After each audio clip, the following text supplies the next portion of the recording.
Hi guys, welcome back to my channel. तो आज है 3rd ऑफ February और आज था मेरा साइकोलॉजी का प्रैक्टिकल। तो आज मैं सुबह 4 बजे उठ गई थी, बैठी थी एंड मैंने सबसे पहले पढ़ी थी अपनी केस प्रोफाइल, क्योंकि मैंने उसे छुआ ही नहीं था। मतलब ऐसे था कि ऊपर ऊपर से पढ़ लेता कि मैम ने कहा था सजेशंस वगैरह पढ़ लेना ये सब, बट मैंने उसमें मेरे को अभी भी कन्फ्यूजन था टाइप्स ऑफ बाइपोलर में। ये करते करते मेरे को बच गए 5 केस स्टडी के बाद। देन मैंने अपना पढ़ा था प्रैक्टिकल फाइल में से उसके सारे 5 टेस्ट मैंने एक बार फिर से करके रखे थे, क्योंकि मुझे ऐसा लगता है कि मेरे साथ ऐसा है कि वैसे तो मैं रात में ही पढ़ना प्रेफर करती हूँ, बट एग्जाम वाले दिन मेरे को सुबह उठने की आदत है। अगर मैं नहीं उठी तो मेरे को लगता है कि मेरा एग्जाम अच्छा नहीं जाएगा। द रीजन इज कि मुझे ऐसा लगता है कि अगर मैं 4 बजे सोकर उठती हूँ तो मैं ऐसे हूँ कि मतलब कि एटलीस्ट मेरे पास अभी भी टाइम है, एक बार गो थ्रू कर लूंगी तो मुझे याद हो जाएगा। मतलब कि मैंने अगर एक चीज पढ़ ली सुबह सुबह एक बारी, याद रहेगा मेरे को एग्जाम तक। तो ये सब करते करते मेरे को प्रैक्टिकल फाइल लिख के जो टेस्ट को एक बार लिख के कि इतने आइटम्स होते हैं, इतने सब होते हैं, इसमें मेरे को टाइम लग गया था। इसमें 7 बज गए थे मेरे को करते करते, बहुत टाइम लग गया था इसमें, क्योंकि ये मेन था एक तरीके से ना। तो 7 बज गए। अब 7 बजे के बाद मैंने कहा कि बहुत पढ़ाई हो गई है। 50 पे मैं अपने स्कूल पहुंच गई थी एंड यही टाइम था, मैं टाइम से अपना पहुंच गई थी। एंड ऐसा था कि मैं जैसी क्लास में एंटर कर रहा था तभी मैम ने कह दिया था कि तुम्हें अपने जो बैग्स हैं वो सामने वाले क्लास में रखने हैं एंड अपनी सिर्फ स्टेशनरी एंड अगर पानी की बॉटल चाहिए तो वो लेकर अपने क्लास में आ जाना है।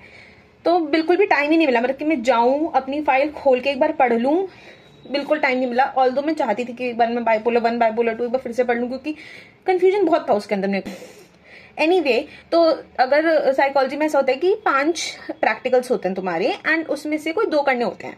तो हमारी मैम ने कहा था कि एक तुम्हें खुद से चूज करना है और एक जब एक्सटर्नल आएगी तब तुम्हें चूज करना पड़ेगा, और वो चिट सिस्टम के थ्रू होगा। तो एक मैंने लिया था SCQ, वो मुझे इजी लगा था थोड़ा, बाकी का कंपैरिजन में मेरे को वो ज़्यादा अच्छे से आता था बाकी सारे टेस्ट के कंपैरिजन में, तो मैंने वो करा था। देन मेरा ये शुरू हुआ था 9 बजे के करीब एंड 10 बजे हमारी एक्सटर्नल आ गई थी एंड उन्होंने चट सिस्टम के थ्रू हमें बोला था कि अपने अपने वो ले लो प्रैक्टिकल। तो इस बार मेरा आया था गैस ग्लोबल एडजस्टमेंट स्केल वाला, तो मैंने वो करा। वो मुझे आता था, उसकी जो डायमेंशंस थी वो मुझे याद थी, तो मैंने वो आराम से हो गया था मेरा। वो करा। यही सब में करते करते मैं बताती हूँ हमारे बच गए थे आराम से 12 सारे सब्जेक्ट्स को। मतलब मेरे जो सब्जेक्ट्स थे उन्हें अपना क्वेश्चन कंप्लीट करने में, मतलब वो क्वेश्चनर कंप्लीट करने में एंड मुझे रिपोर्ट्स कंप्लीट करने में और स्कोरिंग वगैरह करने में करते करते बच गए थे आराम से 12। देन 12:30 तक मेरा हो गया था प्रैक्टिकल। तो मैं ऐसे बंद करके बैठ गई थी एंड इतनी देर में मेरी वाइवा की भी चांस आने वाली थी। तो वाइवा के लिए जो भी मैंने पढ़ा था सुबह ही पढ़ा था और तो कुछ मैंने पढ़ा नहीं था। तो वाइवा का मैंने जो भी बच्चे आए थे मेरे से पहले वो 2-2 करके बुला रही थी एंड 6 बच्चे थे मेरे से पहले। तो वो 6 बच्चे आए एंड देन फिर मेरी वाइवा की बारी आ गई थी। हम लोग गए, ऐसे बैठे आराम से। फिर उन्होंने पूछा मुझसे सबसे पहले कि तुम्हारा केस प्रोफाइल किस पे बनी हुई है, तो मैंने कहा बाइपोलर पे। तो उन्होंने मुझसे पूछा कि तुम इसका थोड़ा डिस्क्राइब करो, कौन है ये, तुम्हारे कौन लगते हैं, तुम्हें उन्हें पता कैसे चला कि उन्हें बाइपोलर है। तो मैंने उन्हें बता दिया, ये मुझे पता था तो मैंने उन्हें अच्छे से बता दिया ये चीज़। उन्होंने सेकंड क्वेश्चन पूछा था सेपरेशन एंजाइटी पे एंड मेरी दोस्ती थी साइड में मेरे, तो ये मेरे इसलिए बहुत अच्छी चीज़ हो गई, मेरी दोस्ती थी। तो मेरे को थोड़ा सा ना ऐसा लगा था कि मेरे को ऐसा था कि अगर कोई दूसरा इंसान होगा तो क्या पता वो मुझे ओवर पावर ना कर दे, बहुत ज़्यादा से डोमिनेट ना कर दे पूरे वाइवा को। बट मेरी दोस्ती थी तो मैं बहुत ऐसे आराम से हो गई थी। मैं कहा यही है, अब अच्छा जाएगा। तो उन्होंने सेपरेशन एंजाइटी का पूछा था, तो सेपरेशन एंजाइटी का मैंने बताया था। तो उन्होंने कहा ये भी रीज़न है जो तुम बता रहे हो, उसके अलावा एक और है, वो तुम ऐसे नॉलेज के लिए रख लो तुम। तो मैंने वो करा। देन मुझसे उन्होंने पूछा था एटीट्यूड एंड एप्टीट्यूड में डिफरेंस, तो वो तो मुझे आता था, वो मैंने डिफाइन में बता रही हूँ। मैंने बस वो एटीट्यूड की आती थी, एटीट्यूड की बस जब मैं वो लिख रही थी क्या कहते हैं सुबह सुबह अपने टेस्ट एक बार जो गो थ्रू करी थी लिख लिख के कि क्या क्या होता है उसके अंदर, तब मैंने पढ़ा था। मजा आ गया मैंने जब ये क्वेश्चन सुना, मेरे ऐसे पूरा सा फेस ऐसे चेक्स आ गया। मैंने कहा वाओ, ऐसे क्वेश्चन पूछो मुझसे, मेरे को तो ये सब आते हैं। तो मैंने वो उन्हें अच्छे से बता दिया। तो मैं खुश भी हो गई थी आंसर सुन के, लाइक सेटिस्फाई हो गई थी वो कि हाँ बच्चे को आता है। देन उन्होंने मुझसे पूछा था IQ के बारे में, IQ क्या होता है। तो मैंने कहा इंटेलिजेंट क्वेश्चन होता है, आगे एक्सप्लेन कर दिया, डिफाइन दे दी, वो उससे भी खुश हो गई। देन उन्होंने मुझसे पूछा IQ और इंटेलिजेंस में क्या डिफरेंस होता है।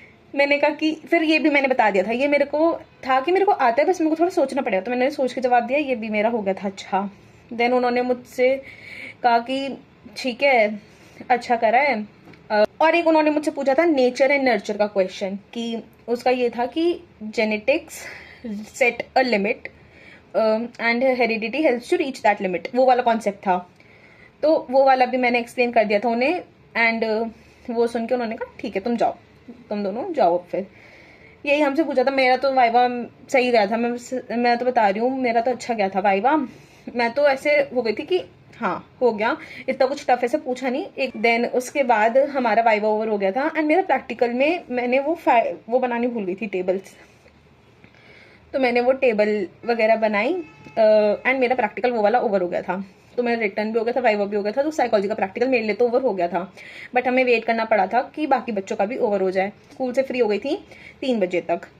अब अगर मैं ओवरऑल प्रैक्टिकल की बात करूं तो मेरा प्रैक्टिकल तो बहुत अच्छा चला गया था। मतलब मेरे को लगा नहीं था, जिस हिसाब से मुझे लग रहा था टीचर स्ट्रिक्ट आएगी, बट मेरे साथ उन्होंने मतलब ऐसा नहीं रहा। मेरा एक्सपीरियंस थोड़ा डिफरेंट रहा उनसे। मतलब जितनी मेरे को टेंशन रात में हो रही थी, वो तो फिर मेरे को ऐसा लगा कि फाइनली हो गया। अब मेरा नेक्स्ट प्रैक्टिकल है फिजिकल एजुकेशन का, और वो मेरा लास्ट प्रैक्टिकल है। उसके बाद मेरा कोई प्रैक्टिकल नहीं है, फिर डायरेक्ट बोर्ड्स ही है मेरे, एंड वो है मेरा 9 फरवरी को।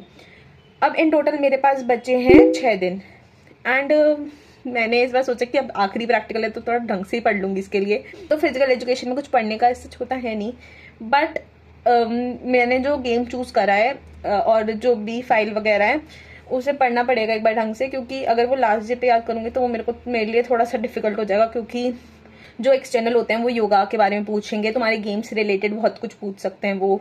और इन जो तुम्हारी वो है क्या कहते हैं बुक है फिजिकल एजुकेशन की क्लास 12 की, उसमें से पूछेंगे, तो वो सब भी करना है।